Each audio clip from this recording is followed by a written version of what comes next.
کہ ہمارے ہاں ایک بڑا کامن جملہ بولا جاتا ہے، وہ یہ ہے کہ لوگ کیا کہیں گے، لوگ دیکھیں گے تو کیا کہیں گے، لوگ سنیں گے تو کیا کہیں گے، لوگ پڑھیں گے تو کیا کہیں گے، ہر چیز اس میں انکلوڈ ہو جاتی ہے.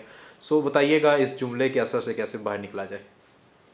سیدھی سی بات ہے کہ پہلے آپ کوئی کام کرنے سے پہلے اپنے بارے میں دیکھیے کہ آپ اس کی مقصدیت میں یا آپ نے جو ٹارگٹ اپنے لیے بنایا ہے اس میں کتنے سچے ہیں. سچے سے مراد کتنے آپ اپنے آپ کو صحیح سمجھتے ہیں کہ what am I doing that is right. یہ پہلی بات ہے. اگر تو آپ خود اندر سے کھوکھلے ہیں، ڈاواڈول ہیں، کوئی ڈیسیژن نہیں کر پا رہے، کنسیپٹ آپ کا کلیئر نہیں ہے، آپ کی پلاننگ اچھی نہیں ہے، یا آپ اپنے طور پر یہ سمجھتے ہیں کہ ہو سکتا ہے میں غلط نہ ہوں، آپ خود ہی آپ سمجھ رہے ہیں نا. جب آپ کنفرم ہو جاتے ہیں کہ نہیں میں سچا ہوں، میں صحیح ہوں، میں اپنے مقصد کی طرف جا رہا ہوں، جب آپ کے اندر یہ بات آنی شروع ہو جائے گی تو پھر آپ پرواہ نہیں کریں گے. ہمیشہ بڑا مقصد زمانے کے تواتر کے ساتھ چلنے والے لوگوں کی سوچوں، فکروں اور ان کے راستوں سے مختلف ہوتا ہے. ہمیشہ بڑا مقصد، ہمیشہ بڑا کام وہی ہوتا ہے جو لوگ اپنی روٹین میں کرتے ہیں اس سے ہٹ کر کیا جائے. میں اس کو مثال دیتا ہوں آپ کی.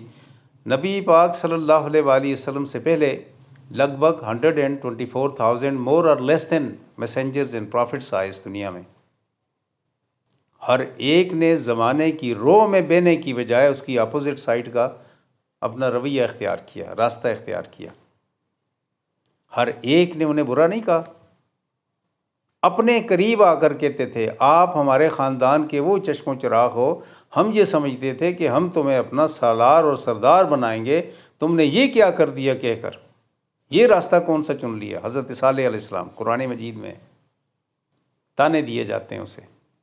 نبی پاک صلی اللہ علیہ وسلم کی مثال دیکھ لیجیے. اپنے چچا جب پہلی فیسٹ وانذر عشیرتک الاقربین سورہ الشعراء کی آیت نمبر 214 تو وہاں کیا کہتے ہیں اس کو آپ صلی اللہ علیہ وآلہ وسلم کو، ابو لہب اور دیگر، کہ دیکھو آپ یہ سارے لوگ ہمارے مخالف ہو جائیں گے، یہ کہیں گے کیا ہمیں. So your target should be clear in your mind, you should be true to your concept. Second thing, جب یہ آ جاتی ہے آپ کے درمیان کہ آپ ٹروتھفل ہو جاتے ہیں اپنے ساتھ، اپنی مقصدیت کے ساتھ اس انداز سے وابستہ ہو جاتے ہیں کہ آپ اپنے تئیں اپنے طور پہ سمجھتے ہیں کہ میں بالکل صحیح ہوں، پھر آپ ان چیزوں کی پرواہ نہیں کرتے. اگر پھر بھی کرتے ہیں تو یاد رکھ لیجئے آپ ابھی تک اپنے ساتھ سنسیئر نہیں ہیں، آپ کا ٹارگٹ، آپ کا گول بھی کلیئر نہیں ہے، آپ اپنے ساتھ بھی انصاف نہیں کر سکتے.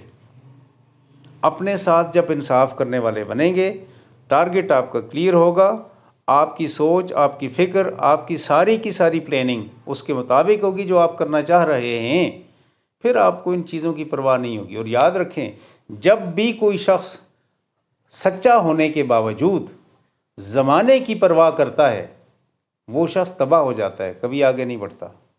اس وقت ضرور زمانے کی پرواہ کرنی چاہیے جب آپ غلط کام کر رہے ہیں. تو اس وقت میرے والد کو پتہ چلا تو وہ کیا کہیں گے میرے بارے میں، اگر میں نے چوری کی، اگر میں نے زنا کیا، اگر میں نے برائی کی، اگر میں نے رشوت لی، اگر میں نے کسی کا حق مارا، اگر میں نے کسی پر سب و شتم کیا، اگر میں نے کسی کی غیبت کی، اگر میں نے کسی سے لڑائی جھگڑا ناحق کیا، تو میرے سننے والے، دیکھنے والے عزیزوں کا رب، میرے والدین میرے بارے میں، میرے بھائی کیا کہیں گے. یہ تو عین آپ کی فطرت کے مطابق ہے، اللہ کی دی ہوئی فطرت کے مطابق ہے، عین آپ کی سالمیت کے مطابق ہے. لیکن جب اپنے لیے اپنی مقصدیت آپ طے کر لیتے ہیں اور اس کے بعد آپ سمجھتے ہیں کہ میں اپنی مقصدیت کے ناطے سے جو ٹارگٹ میں نے اپنے لیے سلیکٹ کیا ہے I am true to that one, then do not look around, let the people to talk about you. One day they will appreciate you.